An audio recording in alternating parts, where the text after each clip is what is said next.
జై శ్రీరామ్ అందరికీ నమస్కారం వెల్కమ్ టు న్యూస్ అఖండ నేను మీ కస్తూరి శ్రీధర్ మిత్రులారా 56 ఏళ్ల యువనేత అయినటువంటి రాహుల్ గాంధీ పైన అన్యాయంగా దారుణంగా నాన్ బెయిలబుల్ వారెంట్ జారీ చేశారంట ఏది అంత అమాయకుడి పైన కూడా చూడండి న్యూస్ చూడండి ఒకసారి ఈ రాహుల్ గాంధీ కాంగ్రెస్ పార్టీకు అప్రకటిత జాతీయ అధ్యక్షుడు అన్న విషయం మీకు అందరికి కూడా తెలిసిందే రాజీవ్ గాంధీ కుమారుడైనటువంటి రాహుల్ గాంధీ కుటుంబం ఒక రాయల్ ఫ్యామిలీ అని చెప్పొచ్చు చెప్తా అది ఎందుకంటే నేను కూడా చెప్తా కొన్ని వేల కోట్ల ఆస్తులకు వీళ్ళ కుటుంబం వారసులుగా ఉంటా వస్తుంది ఇకపోతే ఈ రాహుల్ గాంధీ కూడా డబ్బులోనే పుట్టి డబ్బులోనే పెరిగి ఆ డబ్బులోనే బతుకుతాడు ఈ సాధారణ ప్రజల కష్టాలు సుఖాలు వాళ్ళ మంచి చెడు ఈ రాహుల్ గాంధీకి అసలు పట్టనే పట్టవు ఎప్పుడు కూడా తన చుట్టూ ఈ భజన గ్యాంగ్ వేసుకొని బతుకుతూ ఉంటాడు వాళ్ళు భజన చేస్తా ఉంటే ఏనా హా అని చెప్పి వాటిని సమ్మగా అనుభవిస్తా ఎంజాయ్ చేస్తూ ఉంటాడు అందుకే ఈ రాహుల్ గాంధీకు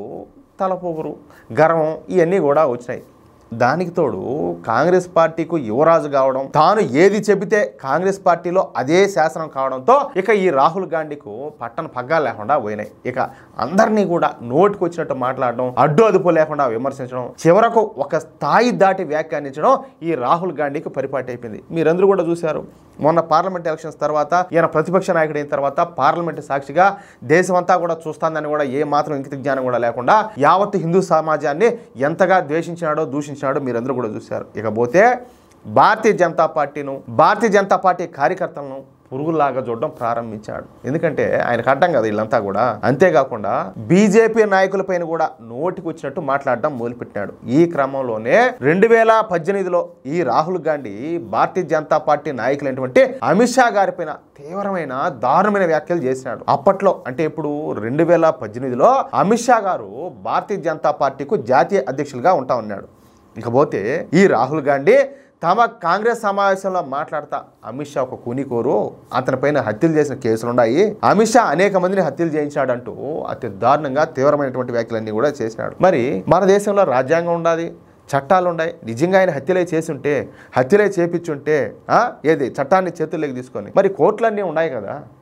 మీరు కోర్టులో పోరాటం చేయొచ్చు కదా ఆయన మీద కాదు ఆయనకు శిక్షలు పడేటట్టు చేయొచ్చు కదా మీరు మరి ఎందుకు సైలెంట్గా ఉన్నారు ఊరికే మాట్లాడితే సరిపోతుందా ఇక అప్పట్లోనే అంటే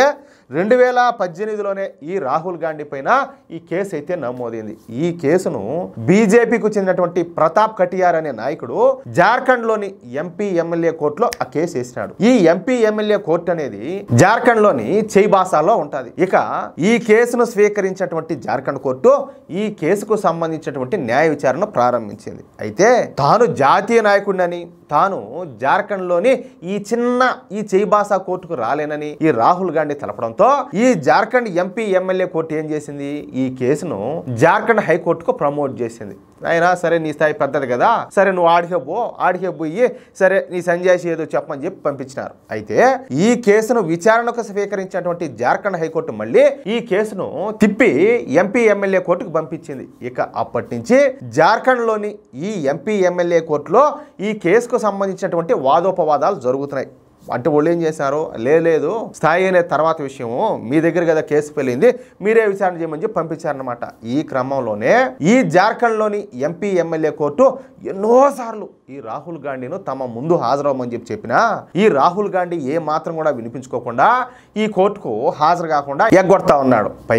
పైగా తన స్థాయి పెద్దదని తాను ఈ దేశ ప్రధాన ప్రతిపక్ష పార్టీ తరపున దేశానికే ప్రధాన ప్రతిపక్ష నేతనని చెప్పి మళ్ళా జార్ఖండ్ హైకోర్టుకు పోయినాడు నా స్థాయి ఏంది నా కత్తి ఏంది కాదు మా ఇలాక ఏంది మా కుటుంబం ఏంది మా రాశిరేఖం ఏంది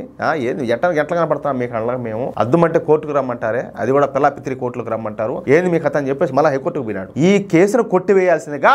జార్ఖండ్ హైకోర్టుకు విజ్ఞప్తులు చేశాడు కానీ జార్ఖండ్ హైకోర్టు రాహుల్ గాంధీ అభ్యర్థనను తిరస్కరించింది ముందు ఆ జార్ఖండ్ ఎంపీ ఎమ్మెల్యే కోర్టులోనే తేల్చుకోవాలని చెప్పేసి ఆదేశాలు జారీ చేశారు నాయనా నువ్వు ఇక్కడ ఏం ఎక్కువ మాట్లాడడం లేదు నీ కథలు ఏమన్నా ఉంటే అడిగి చెప్పుకోపోని ఇకపోతే జార్ఖండ్ హైకోర్టు ఈ తీర్పునిచ్చిన తర్వాత జార్ఖండ్లోని ఎంపీ ఎమ్మెల్యే కోర్టు ఈ రాహుల్ గాంధీ పైన నాన్ బెయిలబుల్ వారెంట్ను ఇష్యూ చేసింది ఎందుకంటే ఎన్నిసార్లు వచ్చి కోర్టుకి అటెండ్ అవ్వమన్నా కూడా అటెండ్ కాకపోయా ఇంకేం చేస్తారు ఎందుకంటే చట్టం ఎవరికి చుట్టం కాదు కదా చట్టం ఎవరికైనా చట్టమే అది ఎవరికైనా ఒకటే అందరికీ సమానమే ఏమంటారా అయితే వచ్చే నెల 26వ తారీఖున కోర్టు ముందుకు హాజరు కావాలని చెప్పేసి ఈ రాహుల్ గాంధీను ఆ కోర్టు అయితే ఆదేశించింది దీంతో ఇక రాహుల్ గాంధీ సరిగ్గా అయితే ఇరుక్కపోయినాడు అటు జార్ఖండ్ హైకోర్టు తిరస్కరించడం, ఇటు జార్ఖండ్లోని ఈ ఎంపీ ఎమ్మెల్యే కోర్టు కూడా నాన్ బెయిలబుల్ వారెంట్ ఇష్యూ చేయడంతో ఇక రాహుల్ గాంధీ పరిస్థితి అడకత్తెరలో ఇరుక్కున్నటువంటి పోకచెక్కలా తయారైపోయిందనమాట. అట్టబాలేడు ఇట్టరాలేడు, కరెక్ట్గా ఇరకపోయినాడు. ఇకపోతే వచ్చే నెల ఏం జరగబోతుందో కాలమే నిర్ణయిస్తుంది. ఆయన అటెండ్ అవుతాడా లేకపోతే అటెండ్ అవ్వడా, అరెస్ట్ చేస్తారా, ఏం జరుగుతుంది అనేది చూడాలి మరి. కానీ చెప్పినా కదా, మా ఇలాగ ఎట్టాడిది, మా కుటుంబం ఎట్టాడిది, ఏమనుకుంటున్నారు మా గురించి మీరు అన్నట్టు